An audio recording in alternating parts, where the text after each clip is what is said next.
मित्रांनो, जस्ट आत्ताच पाऊस झालेला आहे आणि पाऊस झाल्याच्या नंतर मी इकडे वरती आलतो. कारण इथं पण पाणी साचले, थोडं थोडं पाणी वगैरे साचलं, तर जास्त काय नाही झाला, थोडाच झाला आहे. आणि तुम्हाला दाखवायचं म्हणजे आत्ता उन्हाळ्यात कसं आहे आणि नंतर पाऊस आल्याच्या नंतर पण आपण दाखवणार आहे की कसं आहे. त्यामुळे आत्ता काही क्लिप काढून ठेवणार आहे की उन्हाळ्यामध्ये कसं आहे आणि पावसाळ्यात कसं आहे. पाऊस तर पहिला झालेला आहे आणि शेवटचा पाऊस ज्यावेळेस होईल त्यावेळेस पण दाखवणार की कसं निसर्ग राहतोय ते. तर त्यामुळे आता एक दोन क्लिप काढू की. आणि आत्ता बघू शकता की हे असं लोकेशन आहे. जस्ट पावसाळा चालूच झाला म्हणायचं आता, कारण की एक पहिला तर पाऊस पडलेला आहे आणि ज्यावेळेस अजून जास्त पाऊस वगैरे पडेल त्यावेळेस आपण इथंच येऊ.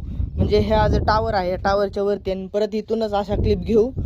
म्हणजे ते पावसाळा आणि उन्हाळा जे करतात ते करू आपण नंतर ना. तर दुसरी गोष्ट म्हणजे आपण कंटिन्यूच इथे येत असतो, कारण आपलं जे घर आहे तर त्या साईडला आहे तिथं. आणि आपण जे बऱ्याचशा रील ज्या काढलेल्या आहेत ते या झाडांमध्ये काढलेल्या आहेत. बरेच व्हिडिओ आहेत जे 2-3 वर्षापूर्वीचे बी आहेत, आत्ताचे बी आता जस्ट रील ज्या आहेत त्या पण तिथल्या आहेत. आणि पावसाळ्यामुळे तर भरपूर रील वगैरे काढणार आहे इकडं. भरपूर व्हिडिओ आहेत तिथे काढले, कारण की पावसाळ्यात कंटिन्यू आपण इकडेच असतो जास्त करून. तर कारण घर आपल्याला जवळ घरून इकडं सारखं येणं जाणं चालूच राहतं. तर चला भेटू पुढच्या व्हिडिओत.